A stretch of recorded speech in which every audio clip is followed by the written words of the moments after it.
Pelo amor de Deus. Que o Vasco perdeu o Gabriel Peck, né? Que para muita gente foi vendido por um valor muito legal, mas o talvez segundo, né? Ali atrás do Dinamite, ali na altura do Romário, um dos maiores ídolos do Vascão, o craque Edmundo, parece que não curtiu muito a venda do Peck, não.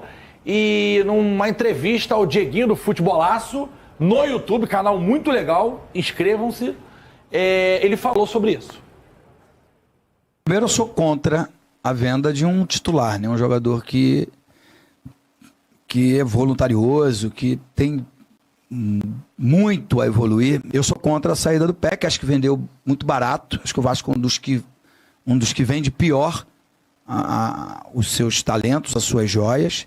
E acho que, mas o pior disso tudo, na minha opinião, é que o Vasco não acelera processos. Não consegue lapidar os seus diamantes. E acho que o Peck é um desses diamantes. Tem tomada de decisões, mas eu acho que o Peck é muito bonzinho. Eu acho que ele devia ser um pouco mais rebeldezinho, sabe? Se fosse um pouquinho mais rebelde, talvez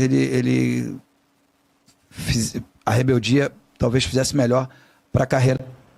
Esse é nosso Ed, o animal lá de Nikit também. Beijo pro Ed.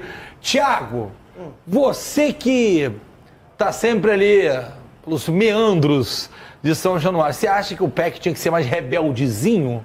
Não acho que o Peck tinha que ser mais rebelde, não. Eu acho que o Peck ele conseguiu lidar muito bem em todas as passagens, todos esses momentos que ele viveu no Vasco. Porque o Vasco está contratando o Adson, que é um atacante que tem características um pouco diferentes da do Peck. O Peck é um jogador mais agudo, que vai na linha de fundo, procura sempre o gol ou pelo menos um passe ao fundo. Já o Adson, que a gente está vendo aqui na tela, é um jogador também de ponta direita, que é canhoto. Então quando ele vai chegando já para o fundo do campo, ele tem a tendência a cortar para dentro e procurar um passe alternativo. Não é aquele cara que vai na linha de fundo fazer um cruzamento. São características diferentes, mas também volta para recompor. Taticamente é importante porque é um jogador muito veloz, um jogador novo. Eu acho que assim, comparando a venda com a contratação, foi bom para o Vasco. O Vasco vende um jogador por 50 milhões de reais e contrata outro por 26. Coloca aí 24 milhões do bolso. Mas o senhor tá pensando só em número, candidato. O negócio é ele colocar Não, porque eles vão ter características de jogar na mesma posição, vai recompor igual, talvez no último terço do campo, talvez não seja exatamente o mesmo jogador. Precisa chegar primeiro. Claro, tem que porque jogar. Ele vai chegar com sarrafo E não muito só alto. isso, quando ele foi vendido para o Nantes, da França, o Vasco tinha sido procurado para o Peck ser a primeira opção do Nantes. Aí o Vasco não vendeu o Peck, na época o Vasco não tinha interesse em vender, e aí eles contrataram o Adson. Portanto, até os scouts de fora enxergam os jogadores como alguma característica parecida. O acerto verbal, não é só negociação não, ele já aceitou vir para o Vasco, o New Old Boys já aceitou também a proposta, agora o Vasco tem que dar alguns detalhes finais, alguns pedidos, questão de burocracia mesmo, para que esse contrato seja assinado. Não está certo ainda, porque só está certo depois que assina, mas está muito bem encaminhado, segundo a minha apuração. Mas não é nem que entende isso, o entendimento hoje estamos entendendo valores, a diretoria do Vasco aqui quer muito, o Alexandre Matos quer, Lúcio Barbosa quer, a comissão técnica quer. O Cuejá ou o Esforça? O Cuejá. O Esforça está praticamente certo, é uma questão realmente de burocracia. Agora, em relação ao Cuejá, o que acontece? É um processo de convencimento. Eu vou dar um exemplo aqui qualquer, e o Vene sabe disso, porque também acompanhou muito a negociação. Para você fazer um investimento de 30 milhões no Adson, você tem que ter o aval da empresa, porque são 30 milhões de reais. Para você fazer o investimento no João Vitor, que é do Benfica, você tem que ter um aval da empresa. Só que antes de ter esse aval da empresa, ao invés de você gastar cartucho e falar assim, estamos querendo esse jogador aqui, vamos ver o que vai acontecer. Não, você chega para a empresa e fala assim, estamos com essa situação aqui bem encaminhada. A gente pode dar prosseguimento nisso aqui? Show. Porque é assim que acontece. O clube associativo é diferente da SAF. Você tem etapas, você tem processos, não tem jeito. E a gente pode ver esse exemplo seu que você falou no Fluminense e Botafogo e Vasco. É só você observar o movimento de contratação do Flu e também o que a gente pôde ver ano passado, que foi um time que performou e que esportivamente alcançou taça, mas que para um investidor jamais ia montar um time daquele com uma idade avançada, com investimento de grana alto, não faz. Não faz. O Mas se movimento... você parar e analisar, se o cara estiver pensando em dinheiro, ele não está errado. Não Entende? tá. Tem um bom Vene. ponto que você trouxe ontem. É. Mas qual é a garantia que ele vai ter de que vai ser campeão?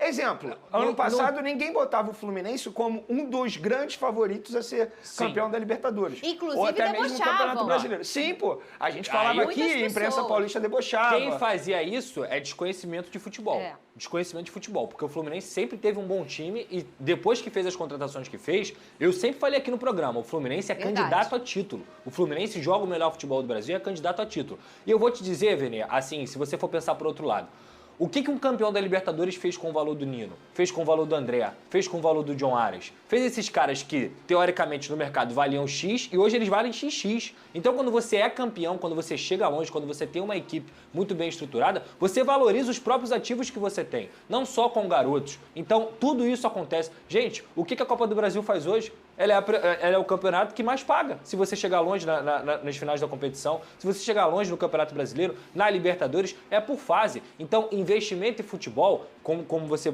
foi muito bem, eu acho que nenhum investidor vai fazer o time do Mas Fluminense. eu acho que no caso Só da que 7-7, Pedrosa, eles entendem que eles conseguem... Quer dizer, é a minha opinião, isso não é informação não, tá, gente? Pelo amor de Deus. Eles entendem que montando um time com jovens e com potencial, existe a chance de título também. Ao Não, invés mas de... eles estão errados. Então, eu também acho que eles estão Falta errados. experiência. Falta experiência. E aí eu digo pra vocês uma coisa. A temporada de 2023 passa uma mensagem pro futebol brasileiro muito grande. Que é um time que tinha grandes jogadores que foram encontrados no scout, que hoje é a grande inteligência do futebol, que foi o Botafogo. Surpreendeu, porque ninguém esperava brigar por um título, né? Ninguém esperava o Botafogo brigando por um título. E o Botafogo brigou. Mas o momento em que ele patina é um momento em que falta jogadores experientes. Em contrapartida, o time que tocou, que foi o melhor da América, era um time com uma idade bem elevada. Sim. E entra naquele assunto que a gente tem sempre aqui, a mesma opinião nós três, sobre 35 anos no futebol hoje é velho? Depende do atleta. Não é mais. Então, pra dentro de 31 campo, não é velho. mais velho. Só que eu tô me botando no lugar do investidor, Eu da entendo 77. você. Pra ele, é velho se você pensar numa venda futura. Perfeito. Porque, de fato, não vai ter venda Claro. futura. O Campeonato Brasileiro ano passado deu um tapa na cara da 777 com essa política. O Vasco no primeiro turno tinha uma equipe extremamente jovem. O que aconteceu no primeiro turno? O Vasco praticamente foi rebaixado. Aí no segundo turno, o que eles tiveram que fazer? Verdade. Contratar jogadores acima de 30 anos para trazer experiência para que o Vasco pudesse aguentar o tamanho dos jogos do futebol brasileiro e toda aquela pressão. Então, eles não investirem em jogadores com 30, 30 anos com esse pensamento, o Vasco corre risco de novamente ter uma temporada fracassada, que eu não acredito por conta do Ramon Dias, mas por conta dessa falta de expertise no futebol. Eu já falei aqui, quem toma decisão técnica é o técnico e o diretor de futebol. A 777 não tem expertise de futebol, isso está muito claro. Quer um exemplo? Contrataram o Orediano por 20 milhões de reais, numa análise mal feita e que com certeza foi aprovado rapidamente pela 777. Sabe o que o Orediano vai fazer hoje? Sair do Vasco da Gama porque ele não quer mais jogar aqui. 20 milhões de reais. O zagueiro argentino. Capasso. Capasso. A mesma verdade. coisa. Não é mais aproveitado. E eu vou dar outro exemplo. O Paulinho, que voltou pro Galo, ele estava pedindo cerca de R$1 milhão para vir pro Vasco, no caso, para voltar ao futebol brasileiro, que era um clube que ele tinha vontade de jogar de novo. E aí você gastaria com luvas e com o salário do Paulinho a mesma coisa que você gastou na transferência do Herediano. E você poderia ter um Paulinho aqui, mas o entendimento, a cabeça da 777 era outro. Quebraram a cara. Então tem que ouvir a comissão técnica. E a gente já definiu aqui neste programa. Nós não achamos jogadores de 30 e 31 anos velhos. De Já forma falamos. alguma. Vamos falar então desses jogadores que são importantes para o Vasco nessa temporada, mas se fosse focar, focaria mais em quem, Donan? Eu acho que uma solução mesmo seria o Cuejá. Acho que é um cara mais testado, conhece muito o Ramon Dias, era importantíssimo no Al-Hilal, né? Seria um primeiro homem de meio campo, que é uma grande carência do Vasco hoje. O Zé Gabriel até evoluiu muito com o Ramon Dias em 2023, foi um cara importante, mas acho que o Vasco precisa dar um salto nessa temporada. O Cuejá seria uma grande contratação. Cuejá que é sonho antigo já, né, do Sim. Vasco, é algo que já Principalmente já tá ali no depois que o radar. Ramon chegou, né? Ele é um objetivo mesmo para solucionar esse problema, porque é um cara que tem capacidade de marcação, tem um bom passe ali para iniciar jogadas, acho que é um cara que equilibra time. Agora, a negociação que está mais avançada é um movimento, ao meu ver, muito interessante do Vasco, do Sforza. Tive ótimas referências do jogador que já com 21 anos Ele é capitão do Nils e é capitão da seleção argentina, inclusive que vai disputar o pré-olímpico. E é um jogador que o mercado europeu já olha com muito carinho, porque ele tem ótimos números na parte defensiva, ele consegue ser um cara dominante nesse momento também de marcação, também é um camisa 5, mas pode ser um segundo volante também. E é um cara que tem uma técnica com a perna canhota, bons lançamentos, bom passe. É um movimento assim de um jogador que pode dar um retorno técnico imediato, ainda mais com uma comissão técnica argentina, e um cara que pode dar um retorno financeiro, né? E quando você fala de SAF, quando você fala de 777, isso é inegociável. Esse tipo de movimento vai acontecer porque é uma empresa quer ter lucro e aí vai negociar jogadores, vai tentar comprar jogadores mais jovens para que consiga vender lá na frente, né? 21 anos, 19 milhões, é muito dinheiro mesmo para o jogador. Vou fazer aquela pergunta que você faria, Gustavo Zupac. O Sforza vale o esforço? Não, é um cara que vai agregar, se contratado for, ao meio-campo do Vasco, pela carência, pela característica e pelo perfil, né? Acho que essa é uma tendência, a observação de jovens valores na América do Sul é uma tendência. E o Nils era um time que tinha alguns valores individuais, poucos, mas era um time que não jogava bem coletivamente. E o Sforza era um jogador de destaque nessa função de cabeça de área. Era um time que geralmente jogava num 4-1, 4-1 ou no 4-3-3, e ele quase sempre era a base desse meio campo de marcação. Então, embora o Cuéllar seja, aos olhos do vascaíno, uma certeza maior sobre o que esperar, sobre o que ele pode entregar, o Sforza é uma observação que faz todo sentido, do ponto de vista técnico e do ponto de vista de investimento também, né? Então, além, também não trabalhou com o Ramon Dias, mas certamente o Ramon conhece muito bem o mercado argentino e ele é um menino que se desenvolveu. A gente pôde ver, o Nils esteve na Copa Sul-Americana passada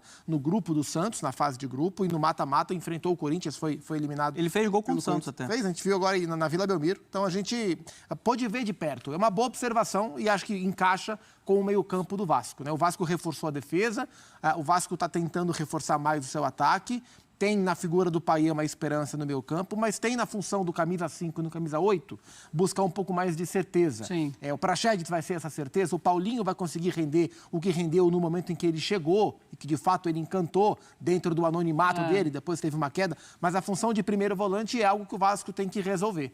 E acho o Sforza um nome bastante viável, bastante interessante. Só uma informação, né? O Vasco, ele mapeou até a questão emocional e psicológica do Sforza, porque você teve uma negociação no ano passado, que foi a principal contratação do Vasco, que foi a do Orelhano, que era um jogador que sempre apresentou muita qualidade técnica, mas quando chegou no Brasil, muito tímido, questão emocional acabou ficando complicado de você administrar. Tem jogador que ele consegue render de imediato. Sim. Tem outros que não conseguem se adaptar. Tanto que o Orelhano pediu para sair do Vasco. Provavelmente até voltando para o futebol argentino. Então, ali não mapearam muito bem uma questão psicológica que poderia dificultar uma adaptação do atleta. O Sforza é um cara que teve o check que passou, que ele tem uma força mental e já é um cara, mesmo muito jovem, que é um líder de um clube tradicionalíssimo na Argentina e de seleção de base, né? Sempre foi um capitão. Então, isso também é algo que os clubes brasileiros, eu acho que tem que fazer. Claro. Né? Analisar, mapear também essa questão psicológica para o atleta, né, ter uma adaptação melhor. Ô, Dona, e o mercado do Vasco é algo que te chama a atenção? Tá gostando desses primeiros movimentos do Matos? Eu acho que o Vasco precisa qualificar mais seu ataque, né? Porque a gente está falando de um Vasco que está perdendo o Gabriel Peck, e o Vasco tinha uma grande dependência em Peck e Verratti. O Verratti, eu acho que é um cara que o Vasco está muito bem servido ali como camisa 9. Mas no lado do campo, são muitos jogadores que oscilam. Você tem o Peck indo para o LA Galaxy, né? Você tem o Orelhano provavelmente também saindo. Nem no Uruguai ele está treinando com o time que vai iniciar o Campeonato Carioca, assim como o Manu Capasso. E está chegando o Adson. E o David que veio também. O David. Eu acho que o David é um cara mais de composição de elenco. Vinha sendo assim nos times, né, que ele passou, foi assim no São Paulo. Né? O Adson, eu acho que é um jogador que pode ser útil, eu gosto do Adson, apesar de ser um jogador que oscila naturalmente, mas é um bom jogador. O Vasco precisa de solução. Acho que, assim, quando você fala do meio para frente, é contar com o Payet, contar com o Verratti, mas acho que não pode parar por aí. O Vasco precisa contratar mais jogadores de lado de campo, na minha visão. É exigente.